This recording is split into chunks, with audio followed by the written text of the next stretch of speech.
Y bueno, y esta noche, ahora sí, presentarlo al arquitecto Ricardo Codina, que va a hablar de un tema que está muy en boga ahora, que es todo lo relativo a sumuraciones, recalces, muros de contención, excavaciones, que nos suele dar muchos problemas y dolores de cabeza en la obra.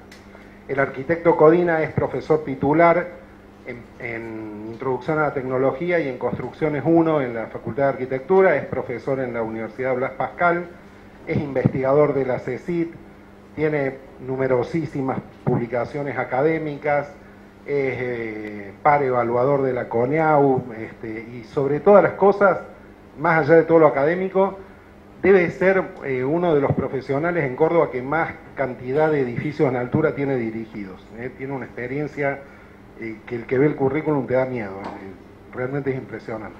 Así que bueno, bienvenido Ricardo y gracias. Bueno, buenas tardes. Espero pegarle al anillo. Antes que nada le agradezco al colegio y por cierto a ustedes que estén presentes. Le agradezco al colegio la posibilidad, bueno, de este intercambio de ideas sobre un tema que yo en realidad lo quiero englobar en un tema más grande, y es un tema que está vigente, digamos que está en el candelero de los temas más actuales de la construcción. Por eso el título que yo le puse, Obras Urbanas. Se ha convertido casi en una especialidad la obra urbana en todo el mundo, no es un tema nuestro de acá, se ha convertido casi en una especialidad. Cómo intervenir dentro de una trama consolidada, con historia. Obviamente en Europa tienen mayor tradición en tratar esto. Así que todo lo que se refiere a sumuración y recalce, lo vamos a encuadrar dentro de este gran rubro que es la obra urbana. En la primera parte vamos a repasar los elementos más importantes de eso, y en la segunda parte vamos a seguir dos experiencias de trabajo en obra urbana para de alguna manera ver cómo se van escalonando todas estas cosas y un poco de qué manera se van encarando esto. Son dos experiencias sobre obras, con obras bastante importantes de excavación. Y vamos a definir a qué le llamamos modificación en el medio urbano. Y lo que en general decimos es que plantea frecuentemente problemas especiales debido a la proximidad de otras estructuras. La repercusión o los efectos que en los vecinos pueden tener los trabajos de la nueva obra, tanto la estabilidad como los asientos, adquiere una importancia fundamental. Inevitablemente, todas las acciones que vamos a emprender traen consecuencias. A ver, no hay forma de intervenir, hacer una obra importante de intervención y no generar interferencias o problemas a las edificaciones vecinas.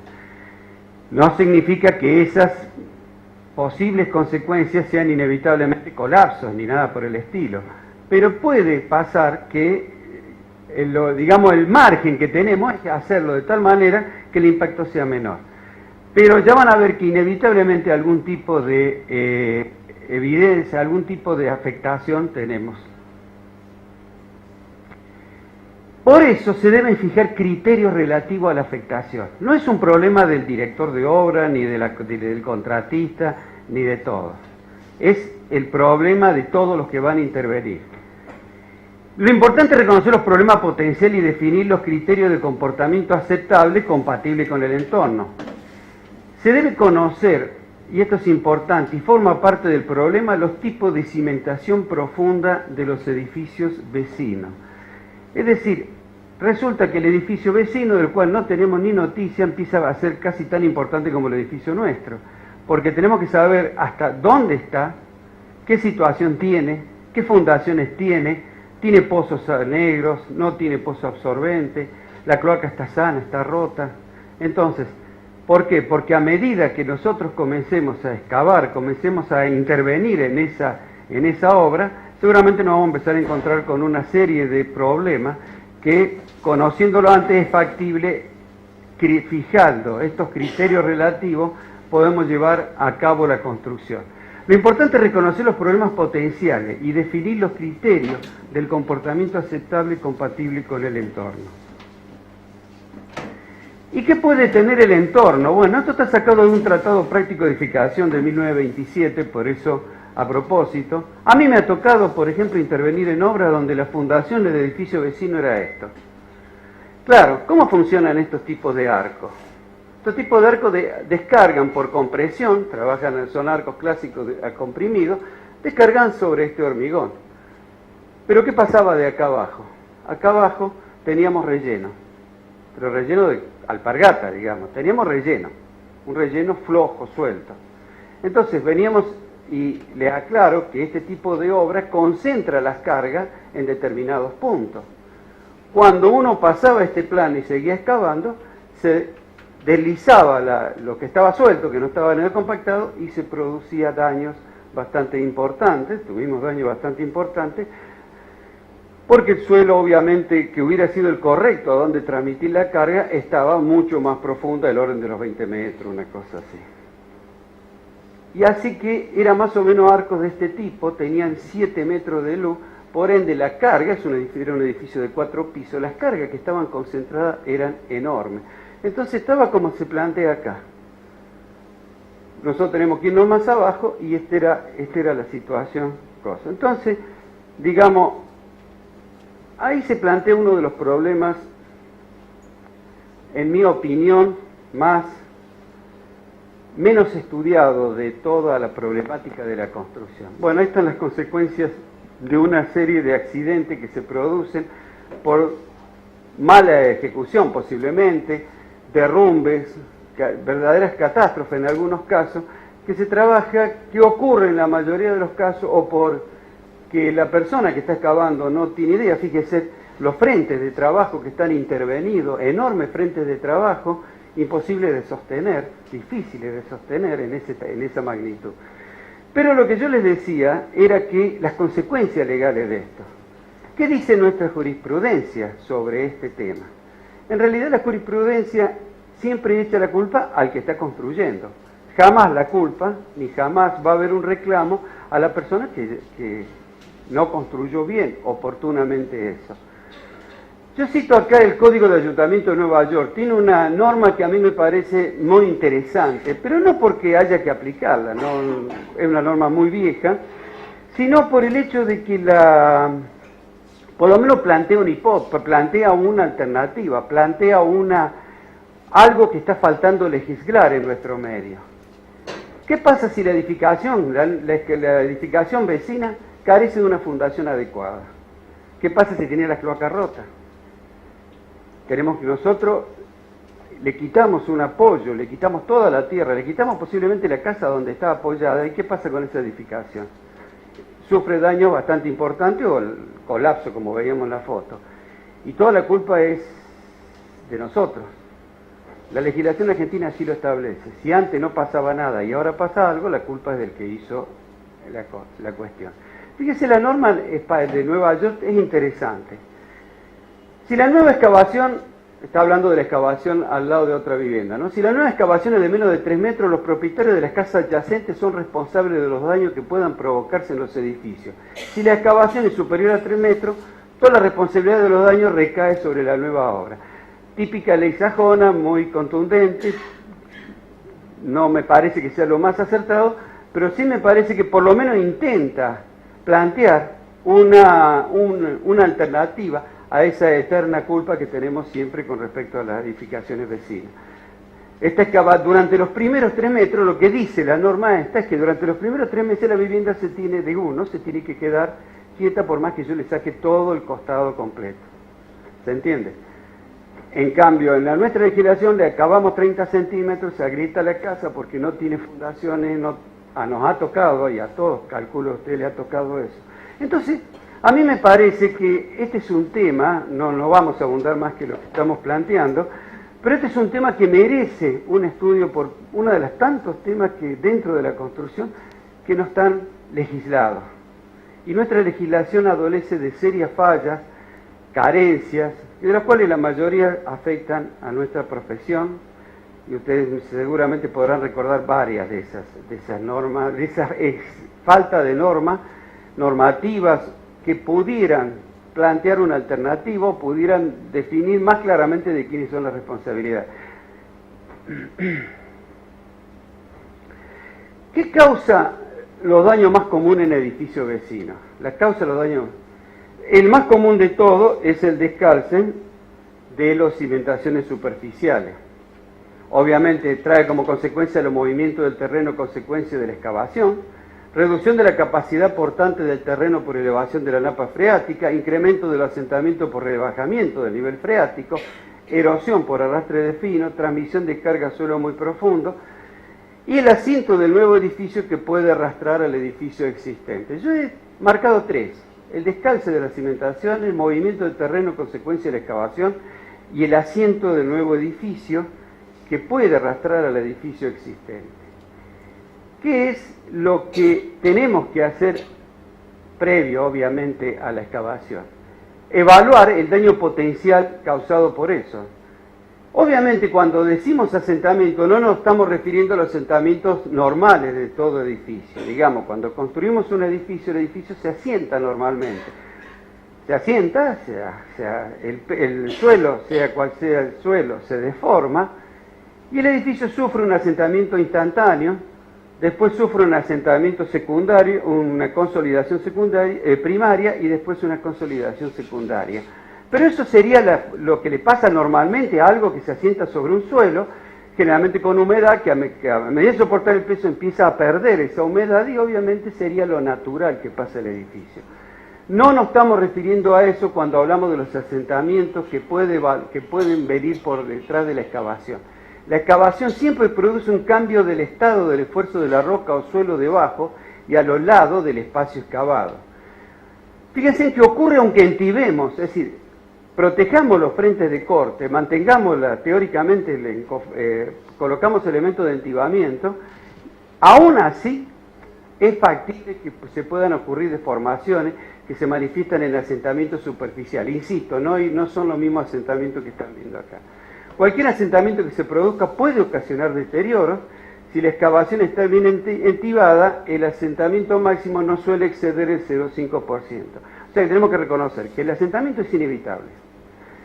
Lo que sí tenemos que disminuir es el riesgo en cuanto a tamaño del asentamiento e importancia del asentamiento. Fíjense que cuando ustedes excavan, cuando excavamos, estamos retirando un gran peso que estaba existente. El suelo estaba comprimido por ese peso, que obviamente es una magnitud de acuerdo al tamaño.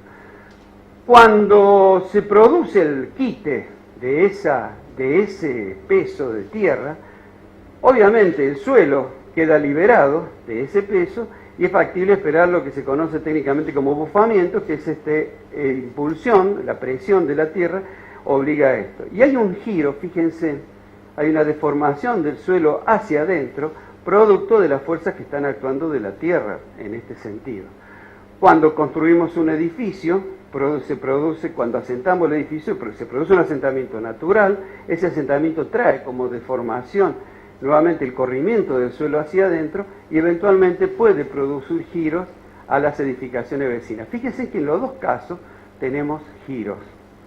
Así que no es nada extraño que esos giros se manifiesten en algún tipo de patología. Fíjense, un típico ejemplo del tipo de excavación. Si uno excava, no es lo mismo excavar poco volumen en forma angosta que excavar en grandes volúmenes. Evidentemente, cuando la excavación es angosta, más o menos hay que pensar que el radio tiene que ver con el tamaño de la excavación.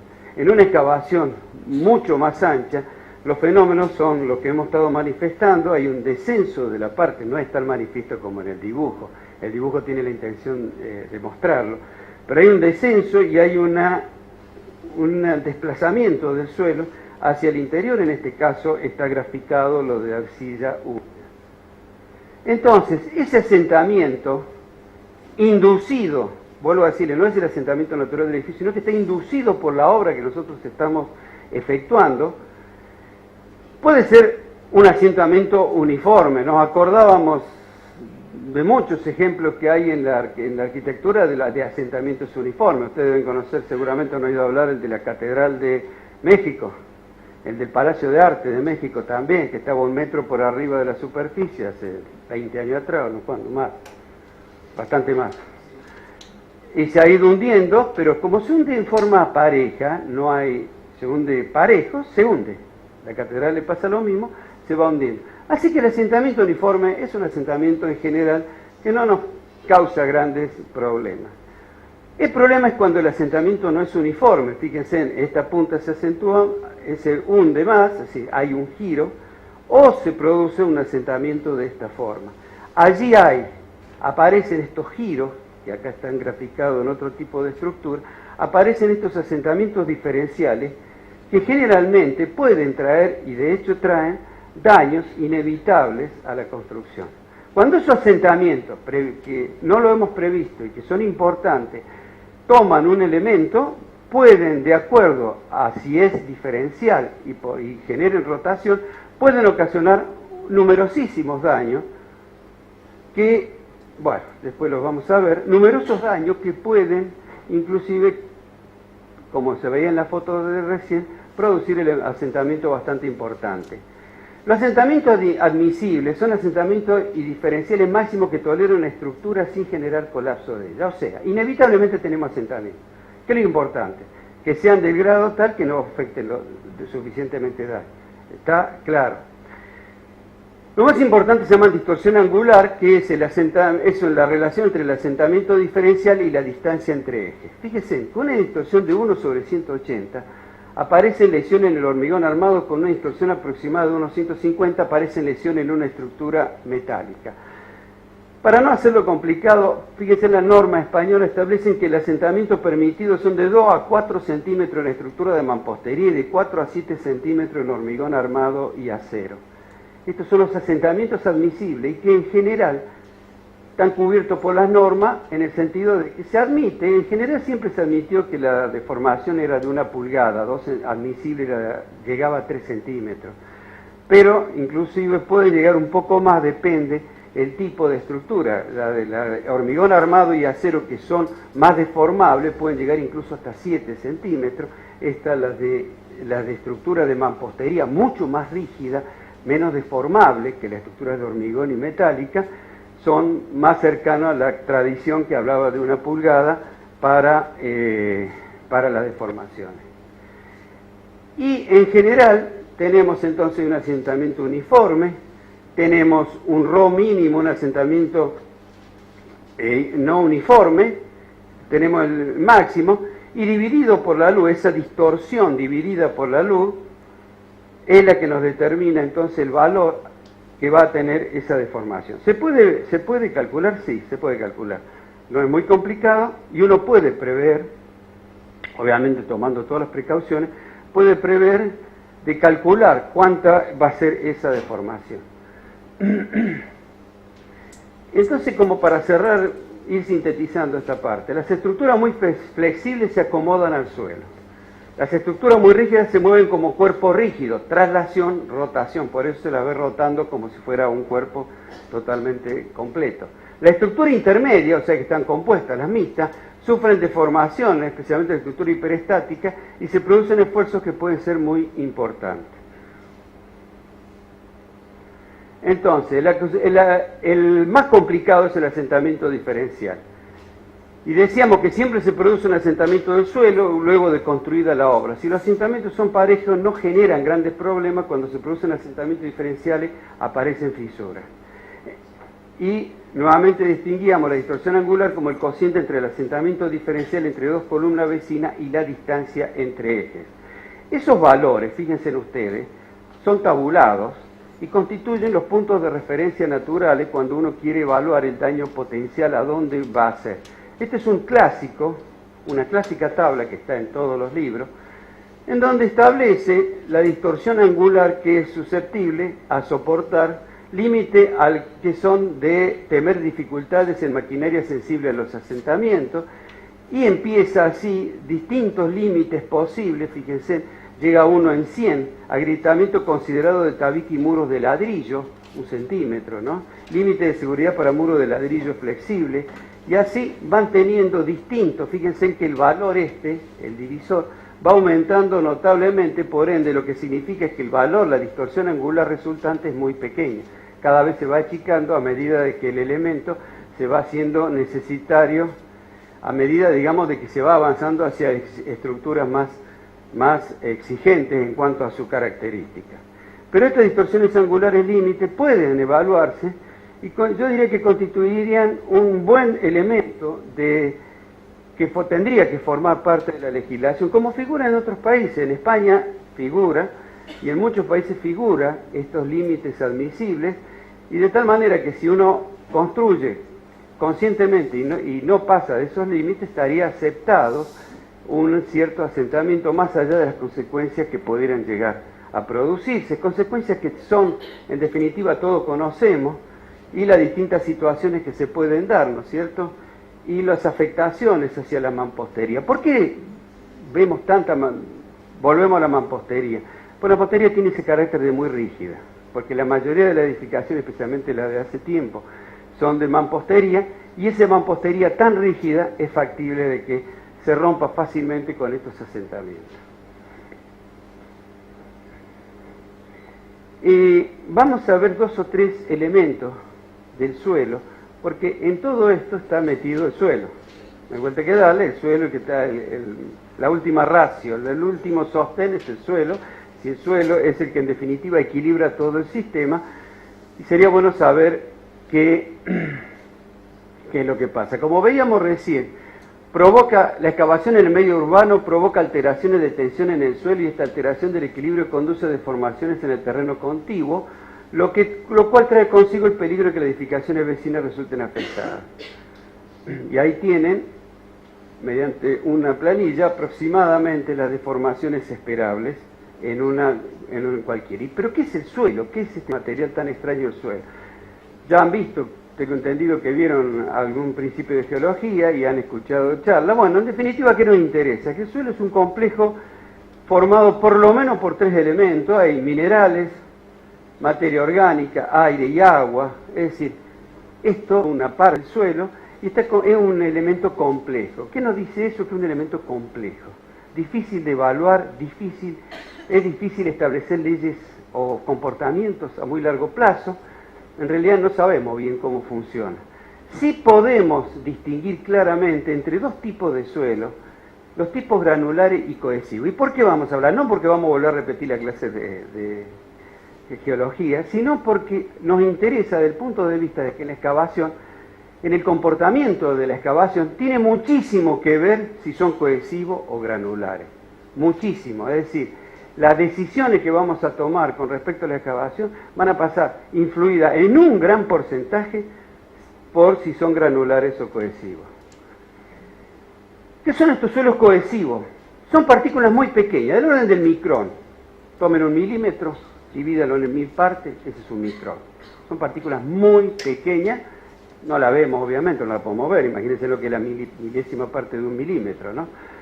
Predominan los efectos electroquímicos superficiales. Las partículas tienden a juntarse, interacción agua-partícula, suelos plásticos. Es decir, aquí lo que predomina son los pegamentos, las relaciones que se establecen entre las distintas partículas, que son muy pequeñas.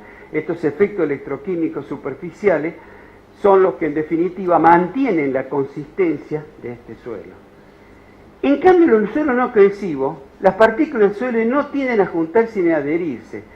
Sus partículas son relativamente grandes, las podemos ver inclusive. También se los conoce como suelos granulares o friccionales. Por último están los suelos orgánicos, que a los efectos prácticos nuestros no son una molestia. Entonces, las distintas formas que los suelos cohesivos se juntan entre sí, puede ser cualquiera de estas estructuras que ustedes ya habrán visto. Lo importante es que todas estas partículas están unidas con sales que pegan cada una de esas partículas a las demás. Y eso le confiere una resistencia, cuando están secos, bastante importante. Lo que va a pasar cuando se mojen es otra cosa. Los suelos cohesivos, en cambio, los no cohesivos, son suelos en general en donde hay partículas que trabajan fundamentalmente a fricción. Cada partícula se transmite la carga que va a soportar a la otra simplemente por fricción, o básicamente por fricción. Entonces, a estos suelos le podríamos decir que son suelos estructuralmente estables aquellos que su comportamiento depende solo de las propiedades intrínsecas y de factores mecánicos. Si un suelo granular es sustancialmente, suelos estructuralmente bastante estable. Depende de muchas variables, depende de la cantidad de agua y demás, pero en general podríamos denominar los suelos bastante estables desde el punto de vista mecánico. Los suelos estructuralmente inestables, su comportamiento solo está en relación a las solicitaciones mecánicas, no están solo en relación a las solicitaciones mecánicas, sino que están afectados por factores externos, químicos, ambientales, que era lo que les decía, estos suelos cuya razón de ser, de tener resistencia, está en el pegamento que hay entre partículas, obviamente que responden a otras, ya no es fricción y acción mecánica de partícula con partícula, sino que tiene mucho que ver con los factores químicos ambientales dentro de eso. Los límites. Nosotros vamos a trabajar siempre en los bordes. El problema siempre va a ser el trabajo de los límites. Es bueno que nos acordemos las situaciones que se nos pueden presentar. Simplemente lo citamos, ustedes ya lo manejan. Solo el muro contiguo generalmente no ingresa en nuestro terreno. El muro encaballado, que es el clásico muro medianero con el eje medianero, y el muro adosado, muros contiguos, que son muros, cada muro es independiente del otro y cada uno responde a uno de los dos terrenos A o B. Es decir, nos vamos a encontrar inevitablemente con este tipo de cosas y tendremos que saber qué es lo que importa en cada uno. A ver, si este es el eje medianero, yo obviamente tengo una capacidad de intervenir y recalzar o sumurar, dependerá del trabajo que quiera hacer este terreno, porque el cimiento es de las dos partes. Ahora, se complica legalmente cuando el terreno está en el terreno, cuando el edificio o la mampostería pertenece al edificio contiguo, tanto en ese caso como en este caso. Es decir, en ese caso estaríamos metiéndonos, si vamos a intervenir, estaríamos metiéndonos dentro del terreno vecino. En ese caso se nos complica bastante serio el problema y habrá que buscar soluciones. Así que esto inevitablemente nosotros tendremos que manejar ese dato. Así como vimos que tenemos que manejar el tema del suelo como factor de todo esto, también tenemos que manejar las relaciones que hay con esto. ¿Cuál es la situación legal? ¿Es el eje medianero? ¿No es el eje medianero? Etcétera. ¿A qué le llamamos sumuración? Sumuración son todos los trabajos que se hacen por debajo de la mampostería, que se hacen por debajo de la cota del terreno. Es decir, todos los trabajos que están por debajo de cota cero, en general el nombre técnico se le conoce como sumuración. Todos los trabajos realizan de nivel 00, el nivel 00 es aproximadamente por acá. Todos estos trabajos genéricamente se los denomina sumuración.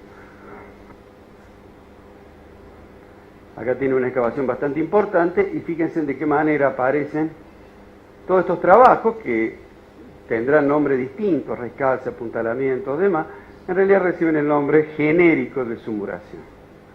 La sumuración, entonces, en definitiva, generalmente aparecen factores de este tipo, el nivel de terreno vecino, nivel de edificación vecina, un nivel propio y el basamento medianero, esto que viene a ser el recalce que le vamos a hacer, el sostén, que va a tener que soportar no solamente el empuje del terreno, va a tener que soportar las cargas de acá y por eso está apuntalado en eso.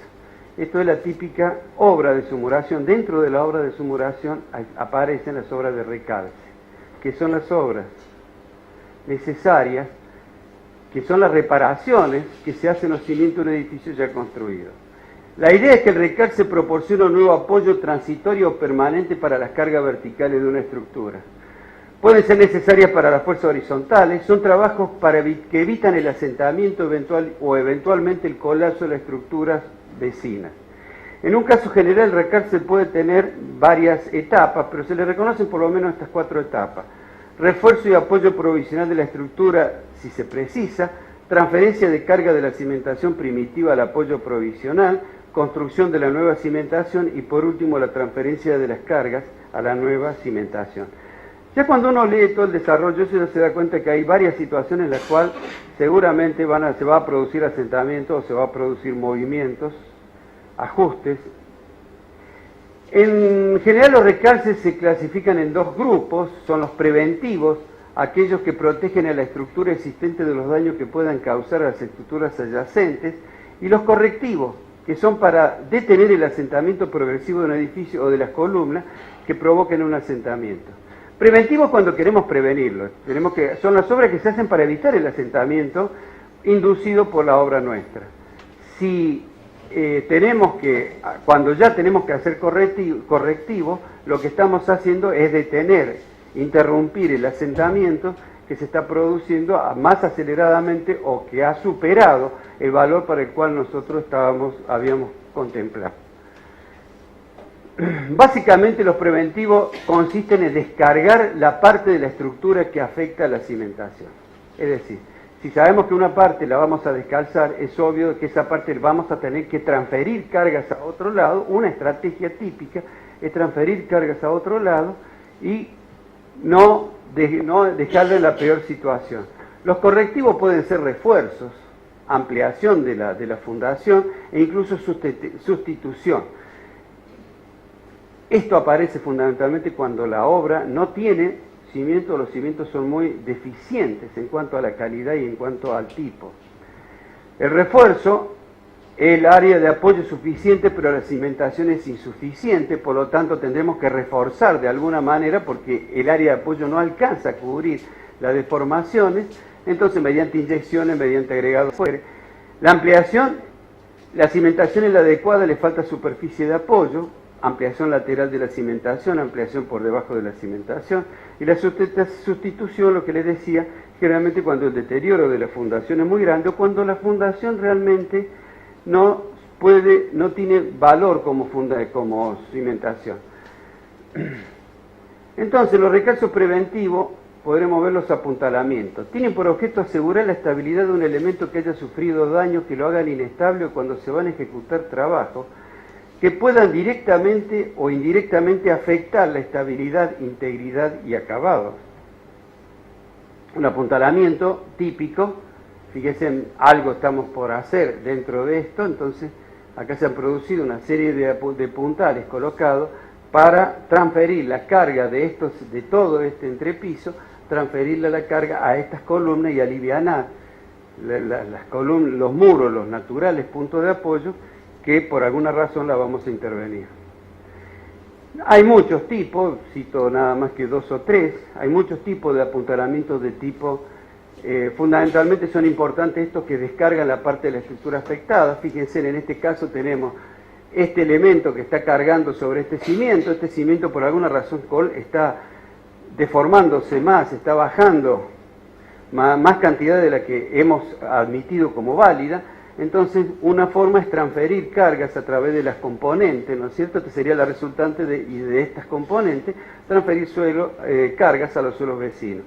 Este es un caso similar, estamos apuntalando para que esta carga entonces sea mucho menor. Estas losas o estas vigas, digamos, que están llevando la carga a las columnas, quedan apoyadas en este nuevo apoyo y por ende queda descargado.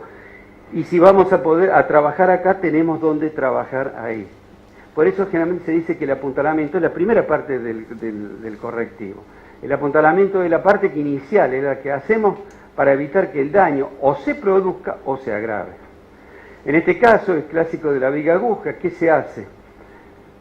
Esta viga aguja son 2 vigas en realidad, que toman la columna esta y transfieren la carga de esta columna a estos 2 nuevos apoyos, muy provisorios, y descargamos nuevamente esta base, que es la que queremos intervenir. ¿Y cómo se hace eso? Hay algo que vuelve siempre complejo los trabajos de sumuración y recalce, y es el tiempo. Es muy difícil medir el tiempo de un recalce y de una sumuración, porque la primera cosa que le van a decir todas las personas que han tenido que hacer esto es que van a ir lento. Es un trabajo lento, peligroso, complicado, en el cual si no tenemos que abrir un frente mayor que el que podamos intervenir. Esa es la primera ley, la ley más importante. No, si tengo mi capacidad de intervención es de 1,20 m, mi capacidad de intervención lleva a que el ritmo será cada 1,20 m. Por eso, fíjense, se va secuencialmente. Los números significan la secuencia de un trabajo de sumuración, de recalce. Fíjense, arranca en la punta, 1, 1, puede ser incluso hasta discutible por qué arrancar en la punta y no arrancar en el medio, pero siempre con bastante separación. El 2 separado de este, digamos, simétricamente con este, el 3, se dan cuenta, se va haciendo alternado y alejando. ¿Qué ponemos en riesgo? Una parte y otra parte que está allá lejos. Entonces es más difícil que se potencie y lo puedo intervenir. Así que esa primera parte, ¿cuál es mi capacidad de sostener el edificio al lado? No es nada, es muy fácil, bueno, podemos hacer tramos largos.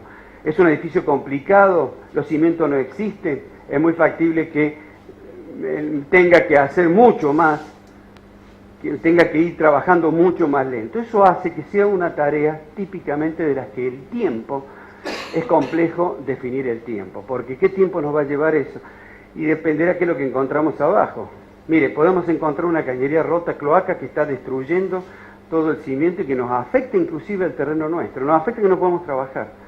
Me ha pasado un montón de veces donde hemos tenido que arreglar cloaca ajena, porque directamente no podíamos trabajar, nos enviaban todo el líquido al terreno nuestro, con el riesgo que eso conlleva, ¿no? Entonces, fíjense, acá tienen una tarea en la cual están sumurando, quizás hasta uno discutiría si no es demasiado, pero tienen equipo aparentemente suficiente y han abierto por parte para ir recalzando a una serie de partes. Y se está trabajando simultáneamente en varios lados. Obviamente seguirá después la secuencia. Después que se asegure esta parte, se está trasladando la carga que seguramente estaba a esta altura, se está trasladando la fundación allá abajo, ya lo vamos a ver en algunos gráficos, y fíjense de qué manera aparecen apuntalamientos provisorios, máquinas de trabajo.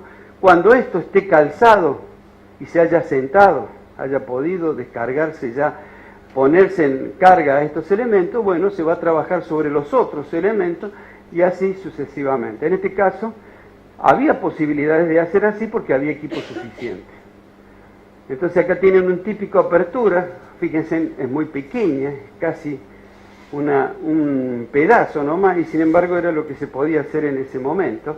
Esa es más o menos la imagen de esa perforación. Como ven, no pasa de 1 metro de ancho. Trabajo sobre los basamentos vecinos, entonces es importante la alternancia, controlar de que nunca tengamos la secuencia de excavación y recalce siempre sea lógica, permita que no podemos dejar sin ningún tipo de sostén, no podemos excavar todo de golpe, no tenemos capacidad de sacar todo el cimiento y reemplazarlo por otro instantáneamente. Así que el trabajo es secuencial, con mucho cuidado, y la capacidad que tengamos de hacerlo dependerá de la capacidad propia que tenga la empresa. Porque miren lo que pasa. Este es el cimiento original al cual yo tengo que excavar así, a esta profundidad. No puedo excavar, fíjense, este es el bulbo de presiones que se lo habrán mostrado seguramente, lo conocerán ustedes. El bulbo de presiones que la descarga es la forma como se descargan las tensiones en el suelo, y de un suelo idealmente elástico, no es así exactamente, pero sirve para entenderlo. ¿Qué es lo que está pasando? Cuando nosotros cortamos, hasta acá está bien, pero cuando nosotros cortamos el suelo, hay parte del bulbo que quedan en el aire. ¿Esto qué significa? ¿En qué se transforma? En una fuerza horizontal. Cada uno de estos es una descarga de tensiones.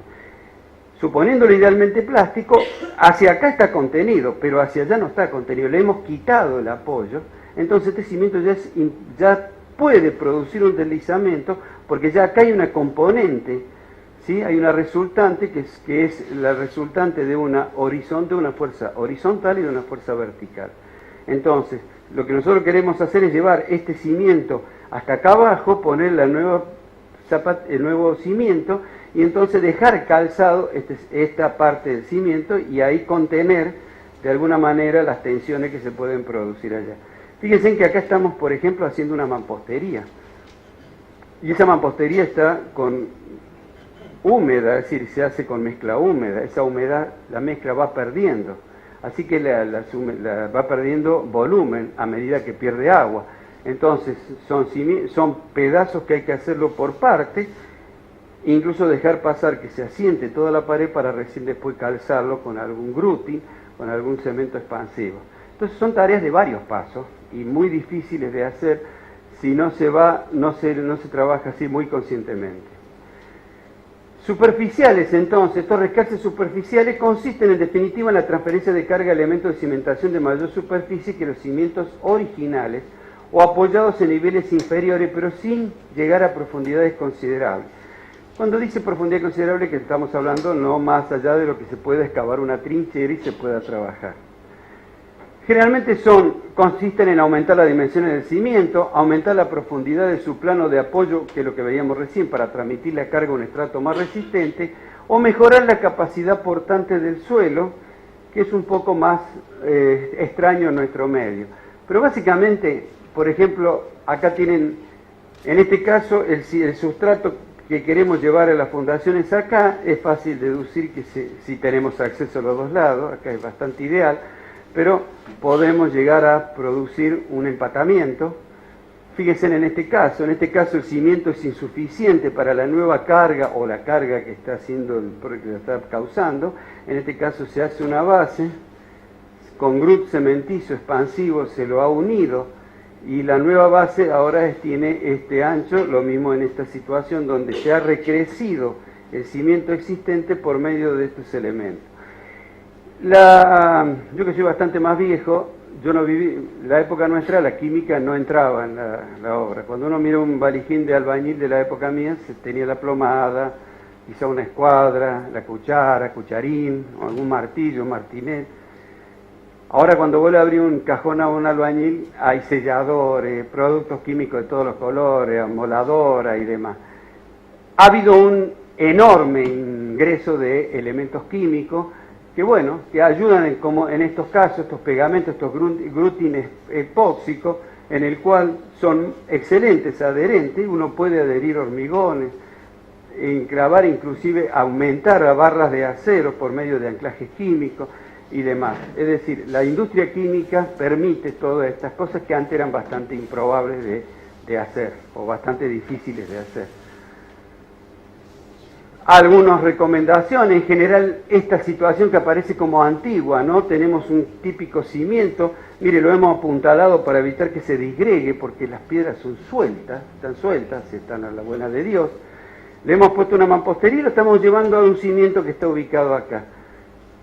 Es preferible una solución de este tipo a una solución aparentemente más simple. Acá lo que hemos hecho, le hemos puesto un encofrado y lo hemos llenado con un hormigón, decimos, bastante plástico, para rellenar para transferir la carga del cimiento al punto más bajo, o sea, hacer lo mismo que acá.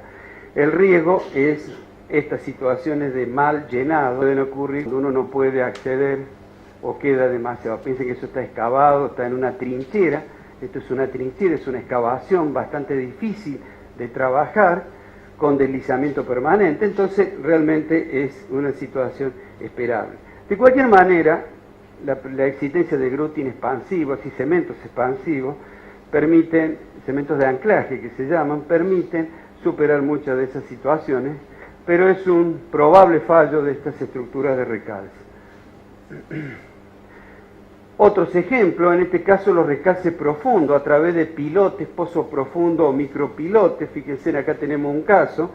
Este cimiento, estos pilotes pueden seguir hasta encontrar un suelo de mejor resistencia y se perforan las zapatas existentes y se está transfiriendo a través de la fuerza de fricción, se está transfiriendo carga se está transfiriendo hacia los pozos más abajo. También puede ser pozos profundos y micropilotes.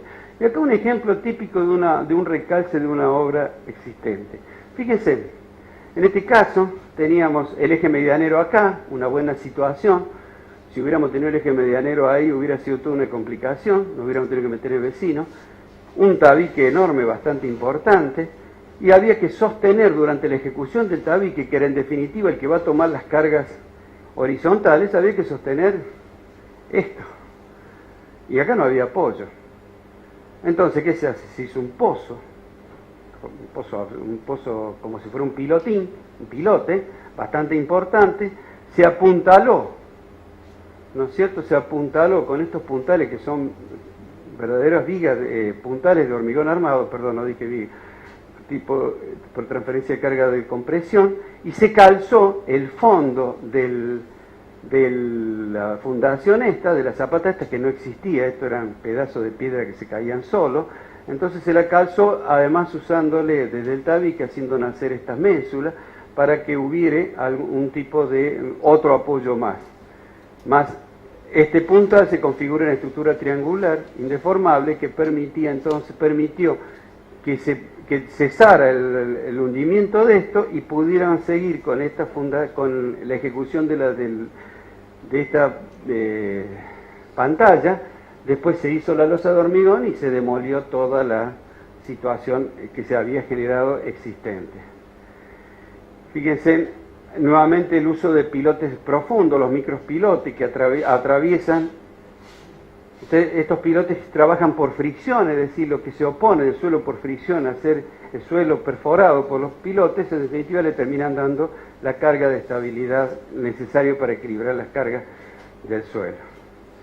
Fíjense en distintos tipos de pilotes, esto hay toda una industria que hace este tipo de trabajo, estas excavaciones son perforaciones, esto es muy común en las recuperaciones históricas, en donde hay que intervenir en cimientos muy viejos, donde un daño a la estructura sería bastante serio. Estos pilotes perforan y permiten el llenado a presión, y entonces van generando un nuevo apoyo a esto que posiblemente se esté hundiendo o alguna situación de ese tipo.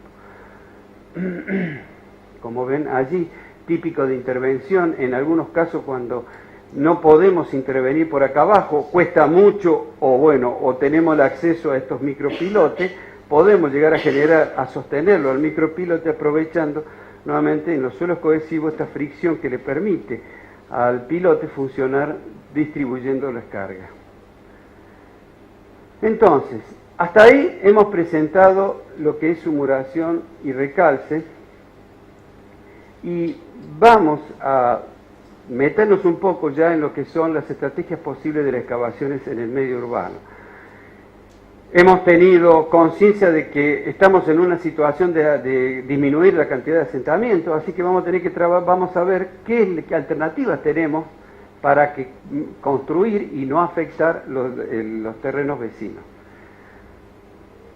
Cito 5, quizá a algunos se le puede ocurrir otra más, pero son en general los 5 tipos de excavaciones, tipo de elementos que podemos seguir. La primera, la más obvia, la excavación con talud libre. Hay suelos que se mantienen bastante, generalmente los suelos cohesivos se mantienen bastante vertical. Entonces es factible, sabiendo el ángulo de distribución de carga que tiene el suelo, el ángulo de friccional del suelo, podemos manejar taludes hasta alturas relativamente importantes, sin que el talud, depende siempre del suelo, sin que el talud produzca el desmoronamiento, se mantiene bastante estable el talud. Es decir, hay situaciones que sí.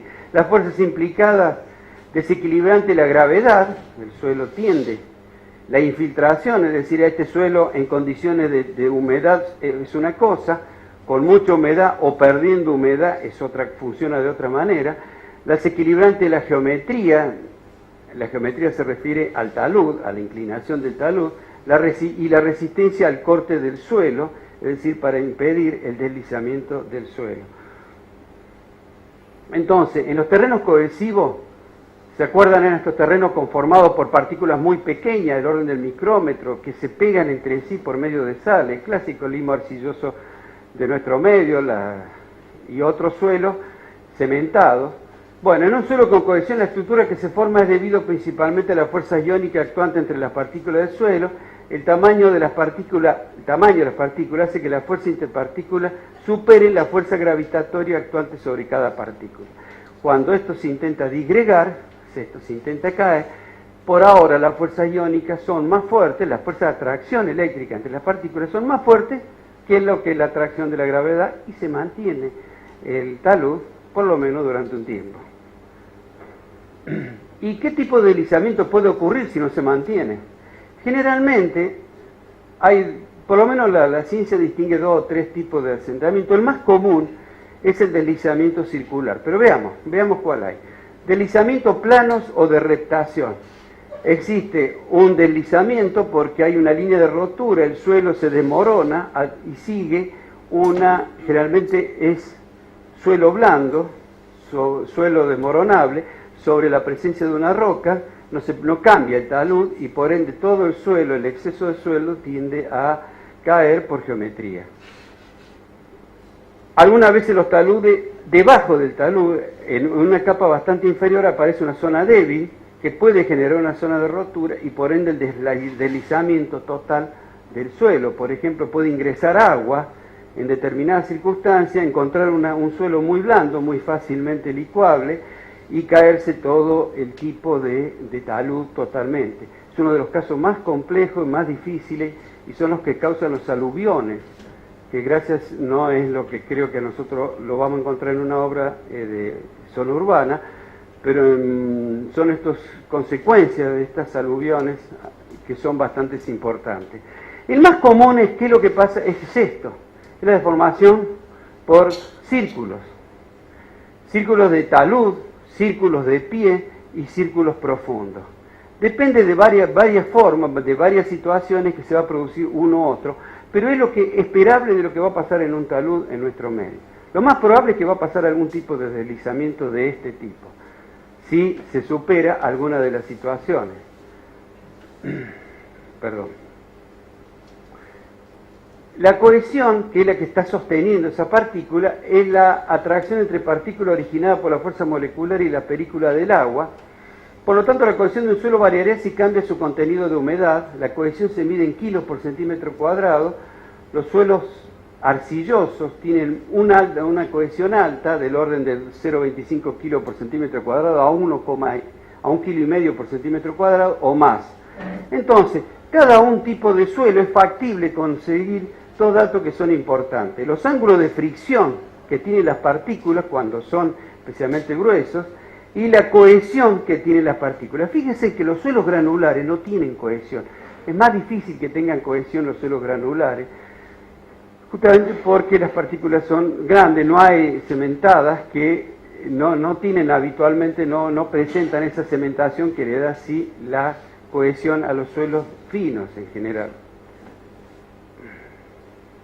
Entonces, los suelos granulares, la estabilidad está dada por el ángulo de fricción interna. Acá lo tienen ejemplificado con estas pelotas. Evidentemente, esto que está ejemplificando el dibujo es la fricción que generalmente dependerá de la calidad, del tipo de suelo, el ángulo de fricción será distinto.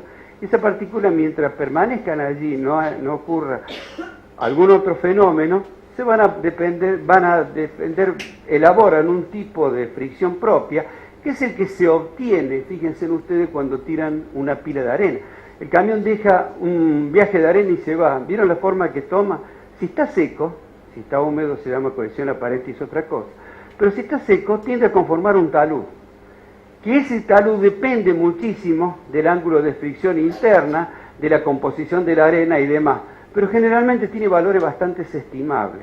Mientras esto se mantenga, este ángulo se mantenga en los valores el suelo es bastante estable. Todo lo que vaya a caer se va a derrumbar, va a reptar a través de esto para volver a restituir el ángulo de fricción interna. Entonces, la línea de deslizamientos rotacionales, bueno, normalmente se la conoce como línea de base, el local círculo de talud, en donde solamente se desprende este sector, el completo, ¿no es cierto?, y el del pie de talud en la zona de baja pendiente. En este caso, en el 1, corta el talud. En el 2, en el deslizamiento 2, se producen en suelos con alto ángulo de rozamiento, gravas, arenas o en taludes muy inclinados. Ese sería lo esperable en lo nuestro si lo que tenemos acá es un suelo granular, generalmente sin presencia de fino. ¿Qué es lo que pasaría? Se rompería con un esquema de este tipo. En cambio, en el punto 3, o el tipo de rotura 3, la superficie de rotura pasa por debajo del pie de talud. se da en taludes tendidos, bastante extendidos, ángulos formados por el tablero horizontal bajos o formados por suelo de bajo rozamiento interno, como arcillas o limas. Entonces, o limos, perdón. Suelos granulares vamos a tener roturas así. Si acá entrara agua y se produciera un deslizamiento, tendríamos un deslizamiento de este tipo si los suelos son finos. Pero ven, cada tipo de suelo va a tener un comportamiento bastante distinto frente a eso. ¿Cuáles son los métodos de estabilización de estos taludes que lo que vamos a usarlo para excavar? Resulta que vamos a excavar con estos taludes, lo tenemos que conocer. Reducir la altura del talud. Cuando el talud ya puede pasar que sea el problema de altura, demasiada altura con respecto al tipo de talud. Ya vamos a ver que hay tablas incluso que ayudan a prever eso. Muchas veces el talud formado naturalmente es inestable, no tiene el ángulo necesario de acuerdo al tipo de suelo, entonces es factible que haya que rectificarlo y llevarlo al plano donde sí el suelo es bastante estable. Y algunas veces es factible, y ya van a ver que es bastante común, producirle banquetas. Significa quitar de alguna manera esta altura, que no pase esto, sino que tenga apoyo sin. Una de estas soluciones depende del tipo de suelo, el espacio que tengamos urbano. Generalmente el espacio urbano es bastante limitado. Entonces, las excavaciones poco profundas pueden hacerse sin sostener al material circunvencino, dejando simplemente taludes adecuados, siempre que exista el espacio suficiente para ello. La inclinación de los taludes en función del tipo de suelo o roca, de la homogeneidad de las capas y su competencia, del flujo de agua, de las vibraciones, de condiciones climáticas, de la profundidad de excavación y del tiempo que ésta vaya a permanecer abierta. El talud máximo que un suelo puede presentar depende de la resistencia al esfuerzo cortante del mismo. Entonces, fíjense, esta es una máquina que está trabajando en un talud a cielo abierto. La máquina pesa bastante toneladas, les aclaro, y no solamente está quieta, está en movimiento, está excavando esa máquina.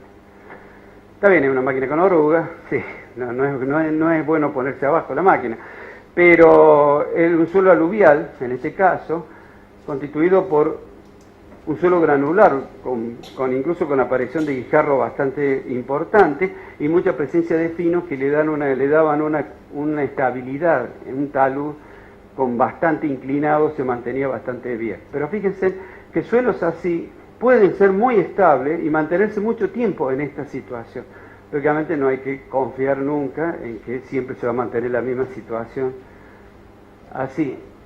Normalmente la función o a la altura que podemos llegar es función de algunos, hay fórmulas para determinar la altura máxima teórica que puede tener un talud libre vertical en condiciones estables. Eso está en relación a propiedades mecánicas y físicas y demás. Es decir, se puede saber la altura crítica, se puede calcular la altura crítica al conocer datos del terreno tales como la densidad, el ángulo de fricción y la cohesión. Fíjense, acá tienen un ejemplo. Esta es una excavación en la cual se está submurando. Estas son tareas de recalce que se está trabajando. Y aquí, no sé si alcanzan a ver, la foto quizá no esté tan clara, pero aquí hay una primera parte que incluso sirve por el movimiento de máquina y después el talud libre que está yendo hacia el pozo de fundación donde se está trabajando en la fundación. Lo vamos a ver en fotos más claras. Entonces, como estrategia posible, una estrategia era la excavación con taludes libres. La otra estrategia es, y generalmente va acompañada una a la otra, acá no es que haya una u otra, es trabajar con apuntalamientos y entibados.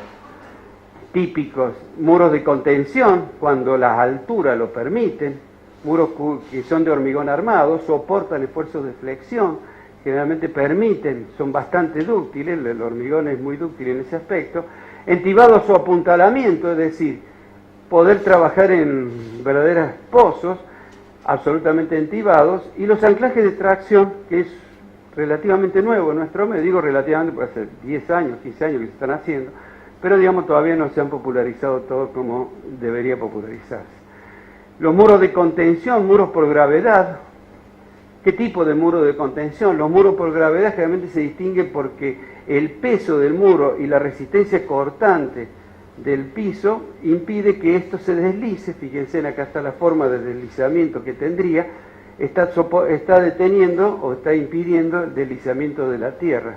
En estos es distinto el peso de la tierra, el peso de la tierra sobre este elemento, que a su vez trabaja flexión, permite que el elemento soporte, en este caso muros con contrafuerte, el cual directamente por el tipo de obra seguramente lo permite, se le pueden hacer contrafuertes para darle mayor resistencia al esfuerzo, y muros de tierra reforzado, inclusive con estas banquetas y tierras de alguna manera reforzados. Ya en algunos casos vamos a ver. El muro de contención son muros de hormigón armado con paredes verticales delgadas, con contrafuertes importantes, es una de las tantas alternativas que hay. A partir de los días 12 metros es una solución que debe considerarse. Obras provisorias tales como entibación y apuntalamiento, en general, esto es usar entibamientos metálicos, ¿no es cierto?, con toda una estructura metálica a su vez que está sosteniendo e impide el deslizamiento del suelo hacia una dirección u otra dirección. Todo esto lo vamos a ver aplicado en algunas obras y van a ver de qué manera se va aplicando de acuerdo a cada una de las necesidades. Entibamiento es importante cuando lo que se está excavando son por ejemplo, grandes pozos urbanos, y diversas formas de entibamiento, otra vez con los tablas estacados, distintos tipos de entibamiento. Los apuntalados, fíjense en que es poca, esto es parte de una tarea porque este tabique sigue para abajo, nada más que acá está tomado, justo en el primer momento de excavación, tiene todo un importante apuntalamiento, lamentablemente parece no verse bien. Y por último, las pantallas con banquetas provisorias, que es en definitiva mantener la tierra como apoyo, como respuesta a la tierra. Fíjense, es muy interesante esto. La tierra es el primer elemento que nosotros tenemos para sostener a la tierra. No solamente con el talud libre. Yo quiero sostener este elemento, que lo tengo perfectamente con la máquina, amontono el material acá, y el material naturalmente va a tomar un talud y va a servir de equilibrante de esto. Es difícil que ustedes vean en una obra en la que se esté trabajando de esto, que no existan máquinas grandes que puedan transportar esta tierra, que puedan hacer esto, y muchas veces hay movimiento dentro de la obra, donde la tierra se lleva de un lado para otro, donde se amontona tierra donde hace falta, y se trata de tener ese material, digamos, a mano, para justamente generar este tipo de cosas. El otro, un poco más complicado, quizás sean los anclajes de tracción. Bueno, estos anclajes de tracción, ¿qué implican? Bueno, se va a hacer una idea bastante lógica. Este es el terreno vecino, o el propio terreno, pero está vecino a la excavación. Se excava, se ancla acá, y este elemento, cuando esto quiera volcar, hace que esto trabaje a la tracción. ¿Qué aprovechamos allí? Aprovechamos la posibilidad del anclaje a través del hormigón armado, ¿no es cierto? Y el acero, que resiste esfuerzo muy importante, la tracción, más de 5 toneladas. Entonces es muy factible, cuando uno calcula el vuelco poner la cantidad de arrastramiento de tracción que impidan que este elemento vuelque. Cuando uno termina de usarlo, simplemente sigue con la obra tal como está previsto. Ahora, no se recuperan los anclajes.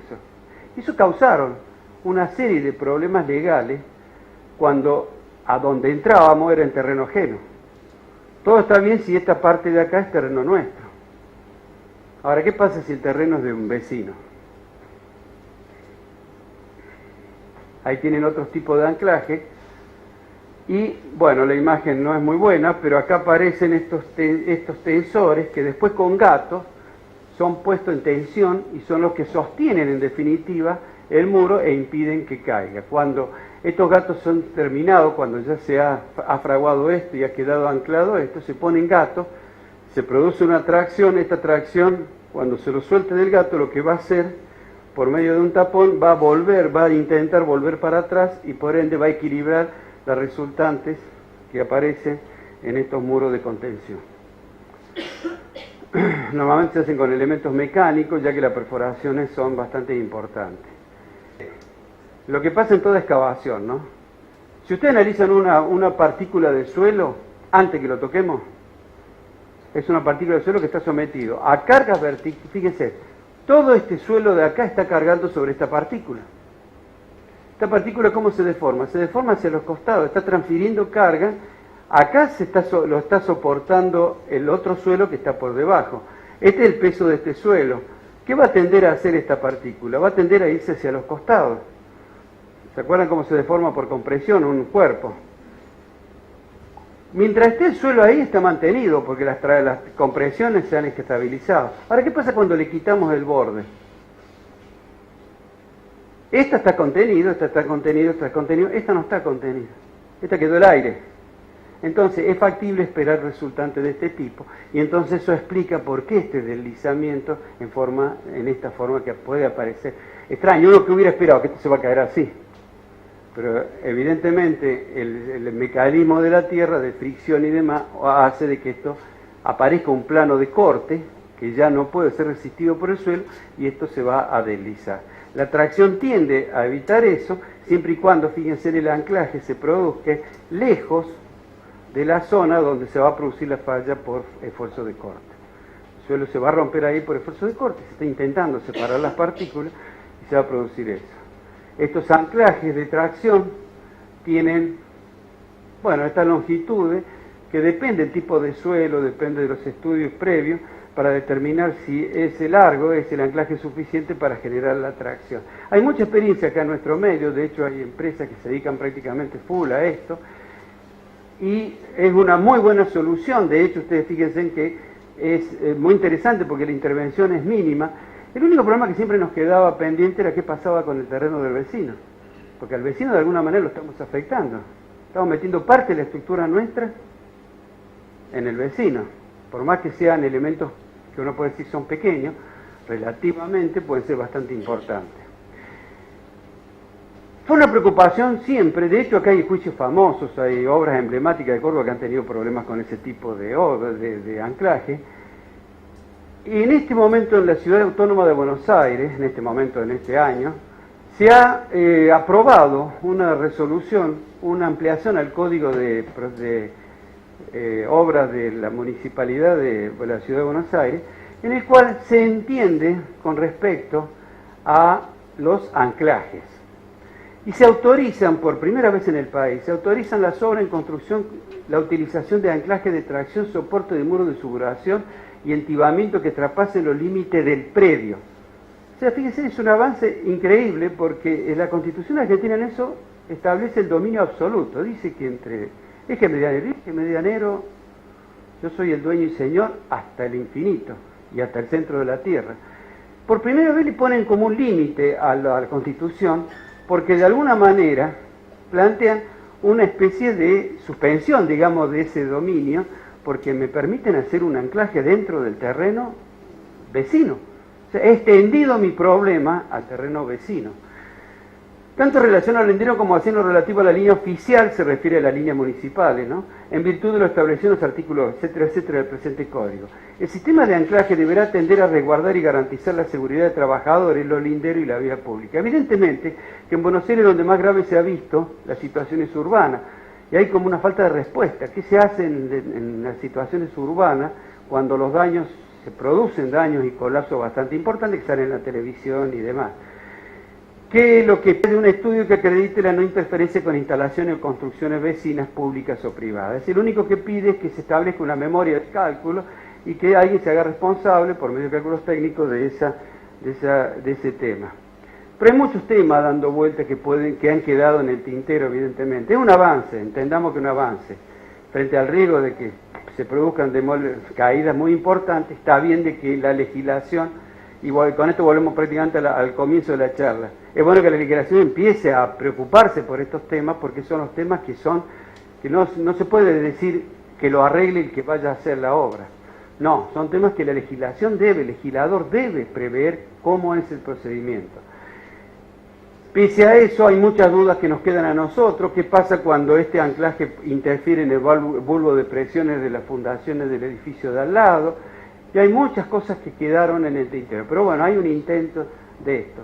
entre una legislación que no legisla nada, no aclara nada, tiene un gran vacío a opinión de los jueces, me parece que este es un avance con respecto a qué soluciones podemos dar a los anclajes de tipo a los sostenes de muro. Por último, los veo bastante cansados, ya por último vamos a ver los especiales, no simplemente los cito, no tengo experiencia y no hay mucha experiencia acá. Existen otras maneras de mantener el suelo en su lugar, la congelación del suelo. Eso no, en España hay sistemas, en Buenos Aires desconozco si en Buenos Aires ha habido una obra, en Córdoba seguramente no. El sistema se basa en poner tubos de congelación que congelan. Obviamente tienen que ser suelos que tengan presencia de agua, no pueden ser suelos secos, está claro. El suelo en presencia de agua con hidrógeno congela el suelo y lo vuelve bastante resistente a esto. Es un sistema en general caro, de costo bastante importante, se justifica en obras muy importantes, ¿no? Otro sistema, este ya no es desconocido, este de hecho se usa bastante, es producir un sistema de inyección que mejore el terreno para la modificación de sus parámetros geotécnicos mediante la introducción de un fluido. En general hay de varios tipos: jet grouting, desagregación de suelo de roca, cuando el suelo es roca rota, es decir, roca sin presencia, sin hilación entre ellas, factible de que se produzca el desplazamiento. Se le inyecta a mucha presión, por eso se llama jet grouting, a través de cañería a velocidades muy altas, y en otros, inyección de lechada de cemento, mortero o productos químicos especiales que mejoran la calidad del suelo y que quizás también ayuden en algún momento para evitar el derrumbamiento del suelo. Y ahora tenemos el café.